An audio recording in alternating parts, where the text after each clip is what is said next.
Well, it is quiet in here. The It is kids very are quiet. all gone, but the one thing that's still here is the CCA workbench, Yep. as well as hummingbirds. Going to take us off the deep end there, Dave. So groupers, man, I know you know. Well, you know, I'm going to talk a little bit about the east part of the state, because that's where I kind of grew up fishing offshore for groupers. This fella that I called, Tony Huerta, he kind of taught me how to do all the fishing that I know how to do, you know, from tying wire to fishing for groupers and whatnot. And Tony owns a boat, a charter boat called the Loco Say, down in Fort Pierce, and I probably said it wrong. He'll get me crap for saying it wrong. But he learned the art of bottom fishing from Glenn Cameron on the Floridian fame, and just a super fisherman all around, bill fishing, but especially good at bottom fishing and everything else.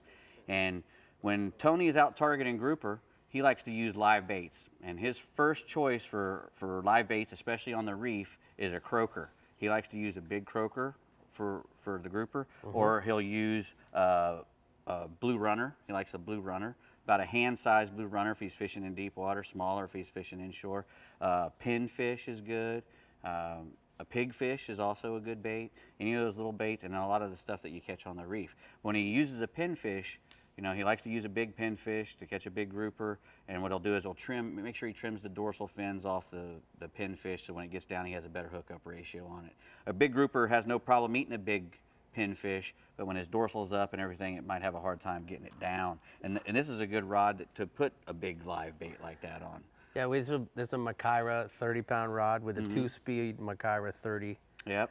So I like it because, you know, when it's shallow and those fish are running for the wrecks, you can go down into the low speed, get the couple extra cranks. You have to crank. That's one thing when you get a bite, when you're grouper fishing, is there's really no need to be messing around lifting and pumping. The first 5 minutes is just going to be crank, crank, crank, because you want to get his head up and away. Because the first thing a grouper does when he eats something is he bolts. Right. He bolts for the hole. And once he gets in that hole, you're not going to get him out of the hole.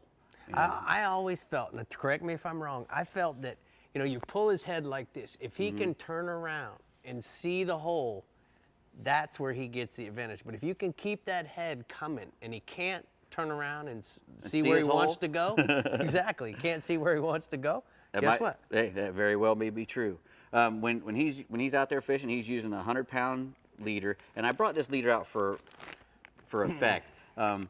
When you're using leader that's coiled up on a tight coil, and you go to pull it off, it has a memory. And if you're building your rigs out of that stuff, you're going to be fighting that coil all day. So get leader that is flat and smooth. It'll probably kink up during the day when you put a lot of pressure on it anyway, but it's better to start off with some nice, flat, good leader.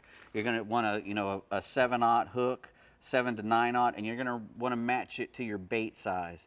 You know, if you're using a big blue runner, you know, you're going to want a 9/0. If you're using a little pinfish or even a pilchard or something, you're going to use a 7/0, and you want to use a circle hook.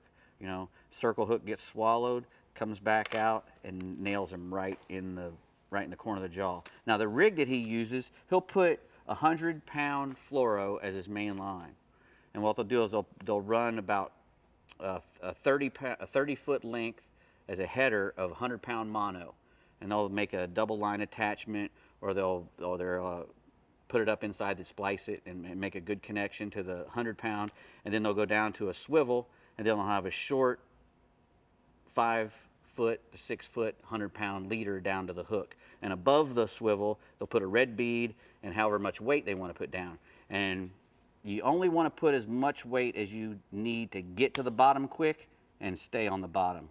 If you're in a big current situation, you obviously have to put more weight. The more weight you use, the less chance you have of getting the bite and or the hookup. So the less you can get away with, the better you are. And one of the hardest parts about the whole deal of grouper fishing or bottom fishing or anything, bottom fishing especially, is trying to get on the wreck and stay on it. Right. And it's very important when the first thing you do when you find a good mark that's showing a lot of fish that are above the wreck, you know, and are all tight on it, and this is a good bite place, is you want to put the boat in neutral, figure out which way the current and the wind are pushing you. Once you find that out, go the opposite direction up from the wreck, about as far as you think you're going to need to make that drift and come back, and put your anchor out there and drift the boat back to the spot and drop on the spot. Because if you're not on the spot, you're not going to catch them. Groupers will stay next to that spot. They won't go out onto the sand unless there's virtually no current. So you want to be in a place where there's either A, no current, or you want to be right on the spot. And that's how you catch those groupers. That's how you catch them. We didn't even get to talk about what you use. Jigging or anything like that. But Well, there's that will lead tons us of up ways. to the captains, you know. There you go.